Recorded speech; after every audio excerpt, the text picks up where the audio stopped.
Journey to Point. So as y'all saw from the last video, I mentioned that I would be doing a series this time. So we're going to start that series today. And so in this series, we're just going to be talking about racism within ballet.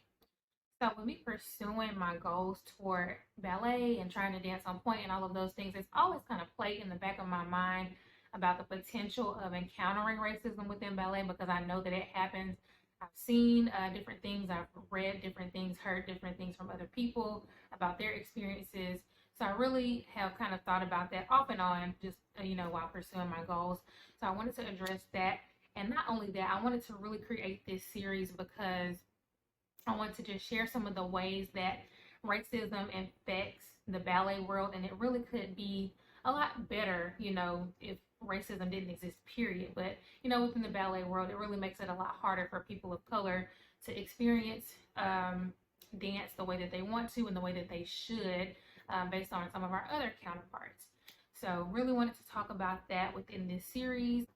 And I just wanted to encourage other dancers that are people of color while going, along their career and pursuing their career for dance. Not even necessarily ballet, but their dance career in general as well, just to learn how to stand up for themselves if they do happen to encounter any of these situations regarding racism. So today I'll just be unveiling and informing you all about some of the most common scenarios that are seen as far as racism in ballet, so you guys stay tuned. Okay, so first I just want to talk about the dance style in general in regards to African Americans. So typically African Americans really aren't wanted in ballet just because it's a traditional thing, but how it plays into the racism piece is because we aren't wanted in ballet, we're encouraged to do other dance styles that our other counterparts or white people think that we fit more of the mold for. And it made me think back. So when I was doing this research and came across that point, it really made me think back to a conversation that I was having just with a couple people. We were sitting around at the studio that I dance for, and we were talking about just training and dance teacher roles and dance teacher jobs. And it was one girl in particular, she was saying how when she, tries to apply for a dance teacher job, they either try to get her to only teach the toddlers, just the little kids, and do just the little whatever, just the little kiddie stuff, or they'll see her and kind of see her style and just the way she looks in general, and they'll just assume that she wants to teach African, or that she only wants to do the African moves or perform African styles. And I kind of think that's really, really unfair, just to, look at somebody based on the way that they look and just assume that they are probably only good at one particular style of dance, or that they only want to teach one particular style of dance, things like that. So just, that's kind of really unfair to judge or assume, because she's actually extremely talented in a lot of other genres of dance. And especially I've seen some of her choreography that she's put together for when she was majoring in dance in school, and she is like bomb. So that's just one thing that kind of goes on as far as racism when it comes to the ballet style in general. We're not really wanted as African Americans. And disclaimer, this is not to say that every single ballet school or ballet program is this way, especially the ones that are led by our white counterparts. Not to say that this is that way at every particular or every single ballet program or ballet school. So don't get me wrong about that, or don't misquote me on that. Not saying that at all, because I know that not all white people are racist, and not all white people think that way. So just kind of wanted to put that disclaimer out there before y'all come for me. So yeah, but that's just one thing that I wanted to start off talking about. It's just the style in general.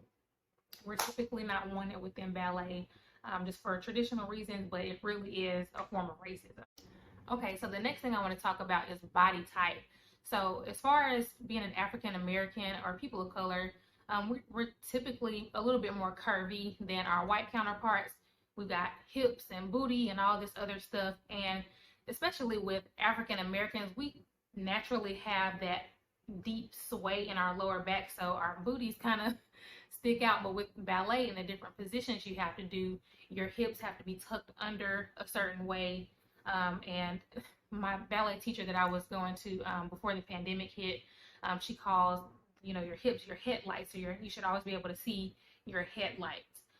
So that's what, they call the position or the alignment of your hips, or that's what she called it anyway. But anyway, so as far as us, we're just shaped a little bit differently. So it makes it a lot harder. And then with some of our white counterparts already not wanting us to be there, it's like, you're too different. You don't fit the mold. You don't fit this, what a typical ballerina or ballet dancer looks like. Just, straight up and down. I've seen some things, I've read certain things, especially with Misty Copeland, that she was too muscular, and she, she just looks too different.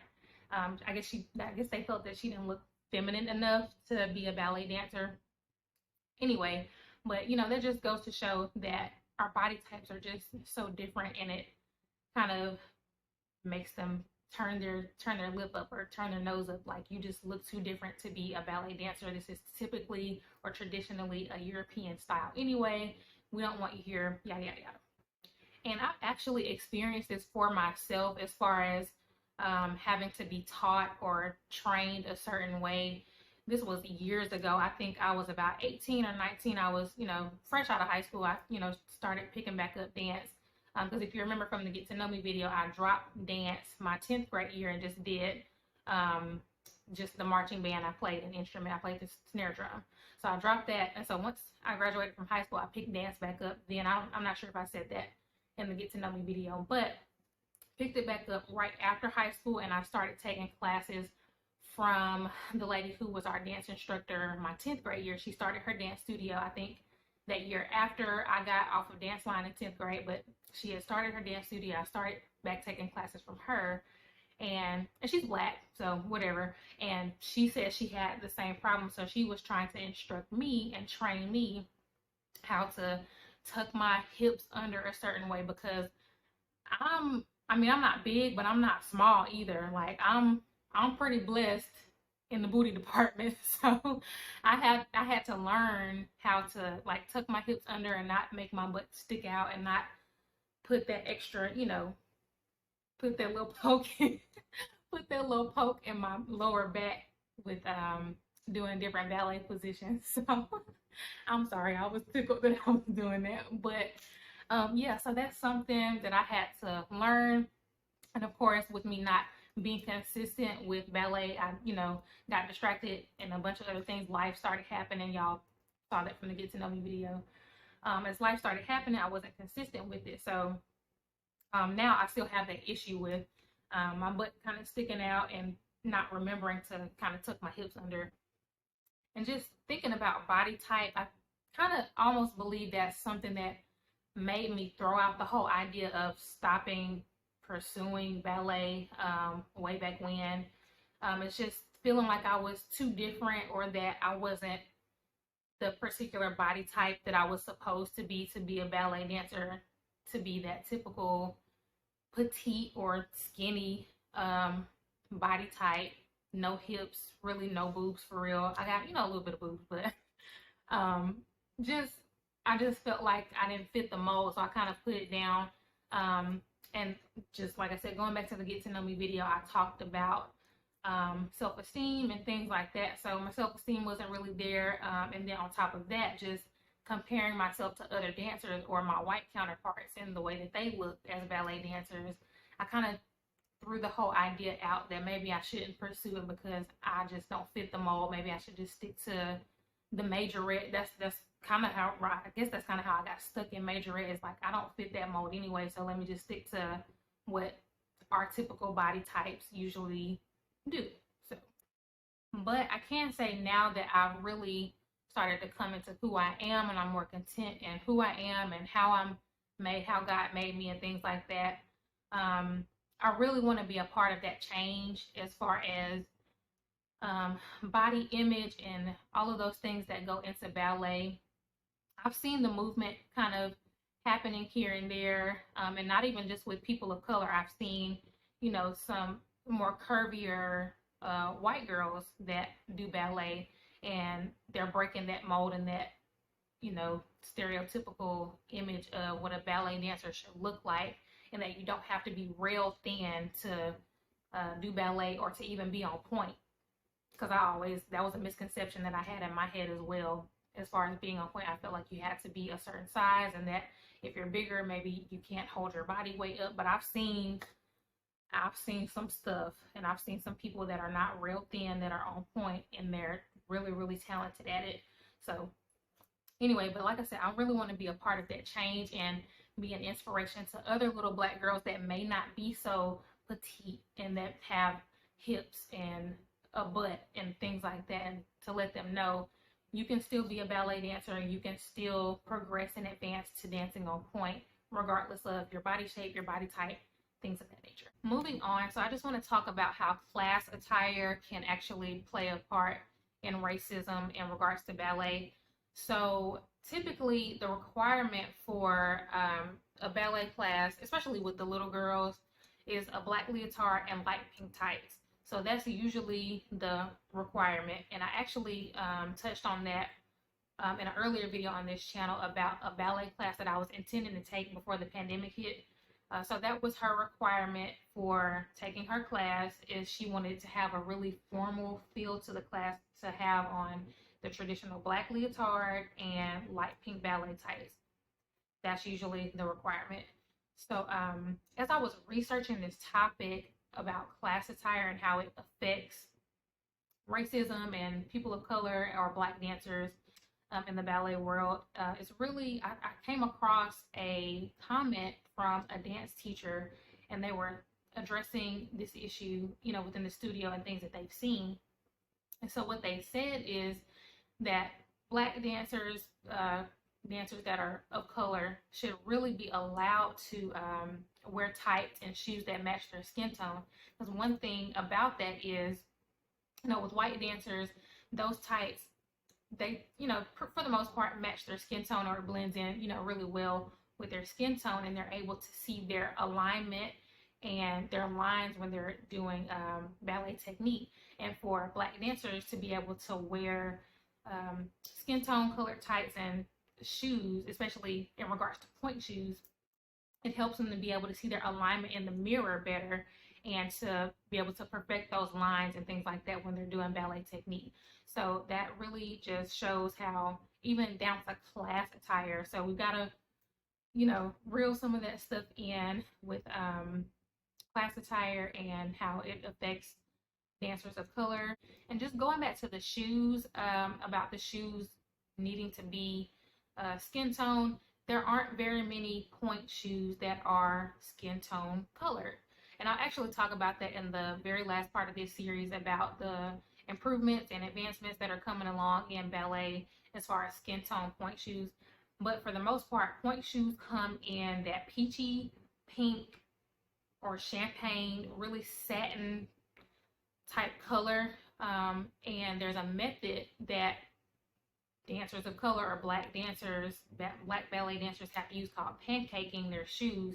And so basically you have to kind of strip the shoe down and then put makeup on it that matches your skin tone to create a skin tone colored shoe. And that's just a lot of extra effort that you have to do to put into your point shoes. It's already a lot. Some people that I've heard of, that I've talked to, that are dancers on point, they talk about how they really can go through a couple of pairs of shoes, and depending on how much you're training, you can go through a couple of pairs of shoes a week, and point shoes are not cheap.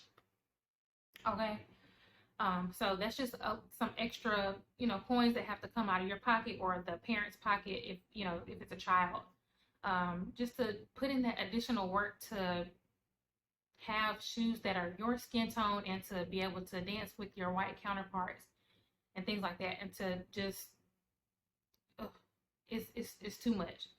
So, but anyway, like I said, I'll touch on that in the very last part of this series, about how the advancements of point shoes are coming along and things like that. But that's just another thing. It's all the way down to the shoes. Like, we have to do things that are extra just to fit in with our white counterparts that we really shouldn't have to. And it really shouldn't have to be that way. So one last thing, as far as skin tone color class attire, with leotards, and when you have to wear certain costumes for performances, your undergarments need to be a certain color so it doesn't show through the costume. And it made me think of the brown sugar nutcracker. So when I did that last year, we needed skin tone leotard or just something skin tone to go under our costume for the beacon, which was a particular scene for that production. But it's really hard to find skin tone leotards, especially if you're looking to go in the store, if you're looking to go to a brick and mortar dancewear shop or anything like that. They typically do not have skin tone leotards or anything like that, or undergarments. So they typically have just a plain white leotard or a plain black leotard. It's probably very rare that you're going to find a skin tone leotard in a brick and mortar dancewear shop. You can find them online, but that's of course something extra again that you have to order, pay for shipping and handling, things like that. So I feel like dancewear companies can do a better job, or just dancewear shops that have an actual brick and mortar facility where you can go in and you can try the stuff on, whatever, can do a better job of having skin tone things for black dancers.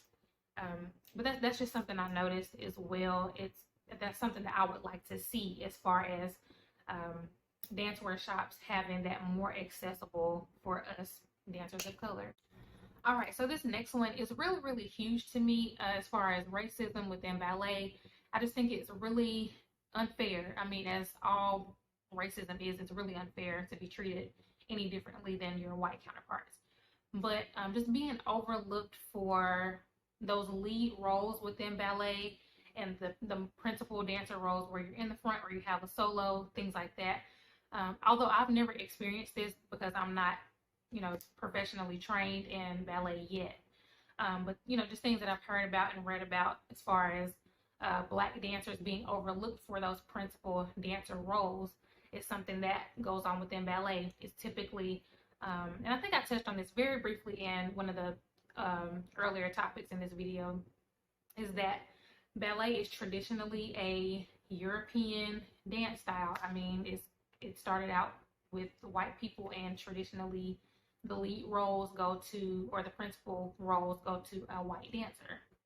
And looking further into this, it actually goes back to what I was saying about body type. So with black dancers wanting to do ballet, they were actually barred from it. They weren't allowed to do it because they felt that the black body type was disruptive to the dance style. So who calls somebody's body type disruptive? First of all, that just what?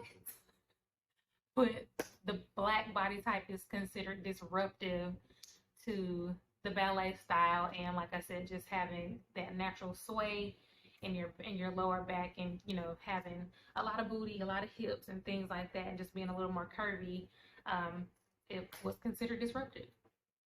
So because black people and their body type was considered so disruptive to ballet and the European image of beauty and things like that, when black dancers were starting to be allowed and to be accepted into the ballet world, when they did get a chance to perform, to avoid any controversy, they actually had to paint themselves white to be able to perform with their white counterparts, to disguise themselves and not cause any uproar or anything like that. So I think that's pretty darn sad. And I was looking at that and I saw that one of the first black ballerinas to hit the scene around the 1950s or so was this lady named Raven Wilkinson. And so she and a few other dancers that were finally accepted into the ballet world, they had to paint themselves white to be able to perform and to dance and just do what they love, and to be able to be seen as, I guess, equal to their white counterparts. So just going back to being overlooked for those lead roles, to make things worse, already having to paint yourself white, you're supposed to be accepted into this dance world and everything like that. But to have to paint yourself white to not cause controversy. The other thing about that is a lot of times the black dancers would just be pushed to the background. They would be in the background of the scene, so all their white counterparts would be given those lead roles in, really traditionally famous or popular productions like Swan Lake or The Nutcracker. So just continuously getting pushed to the back, getting overlooked for those.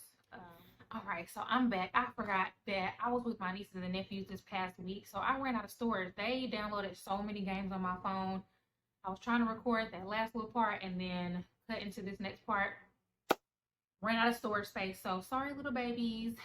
I had to cut that out. I had to cut those games off.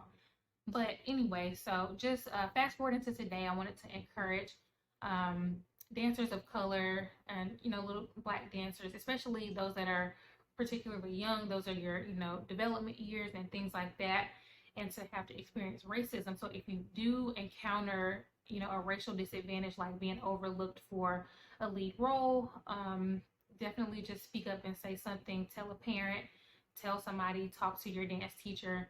Even if you can't completely change their view, if if somebody that's racist, it's really hard to change their viewpoint because it's ingrained in them some kind of way. Somebody taught them to be that way, more than likely.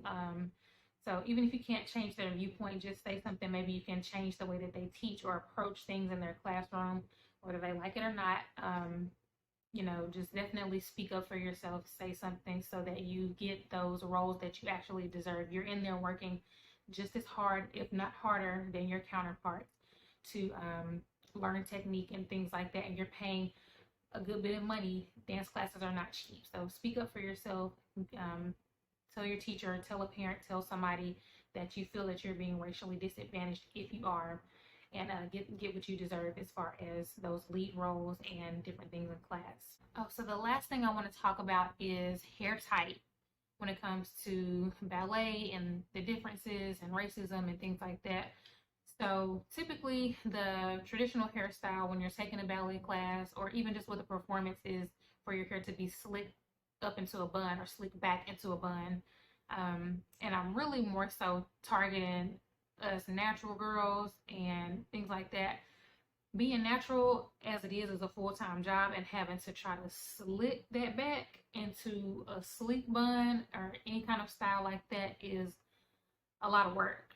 And we have to do a lot of different things to manipulate our hair to get it to lay down and to stay slick.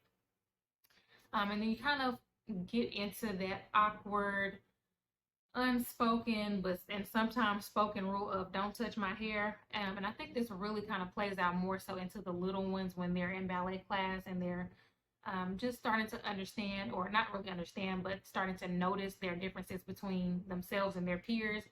And, they're going to want to touch the hair. That's just kind of, even as an adult, we have some people or some white people that, they see a black girl with natural hair and they want to touch it. They want to understand it. Like, oh, how does your hair do that? And how do you get it to be that way? Or are these your natural curls? Those different types of questions. So yeah, those types of things can go on as well as far as hair type and racism within ballet. And with this one, this is really kind of, for me, in my opinion, kind of on the fence as far as considering racist, especially when it comes to the little children. Like I said, they're, in those development years and they're just starting to notice those differences between themselves and their peers. So they're just kind of going to be curious about hair and, the way that it looks, and your hair doesn't look like mine and my hair doesn't look like yours. So they're going to want to touch and probably say things and things like that, but it still can get a little bit awkward and uncomfortable. So whoever, if you're a ballet instructor, definitely just try to control that aspect of the class. I know it can be awkward as it is, just race and differences like that. It can be awkward to address and talk about, but definitely try to do something to make your students feel more comfortable in the classroom.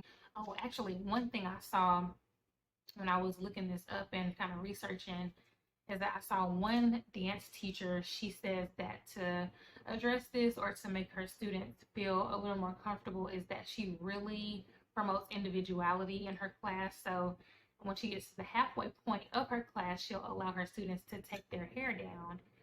Just to feel a little bit more comfortable and things like that. So I thought that was really cool and really creative, a really creative way to address that and come up with a solution to make the students feel more comfortable. All right, so that's it for today, guys. So I wanted to kick this series off just by jumping into some of the biases that Black dancers and dancers of color face. So I wanted to unveil some of those things before I really dive into some of the deeper racial issues that goes on within ballet. So stay tuned to catch the rest of this series. Remember, I'm here every Wednesday. Catch me every single Wednesday here for new content. Also, don't forget to like, comment, and subscribe, and hit that notification bell so you don't miss any new videos that I upload. So until next time, guys, we'll be facing fears forever together.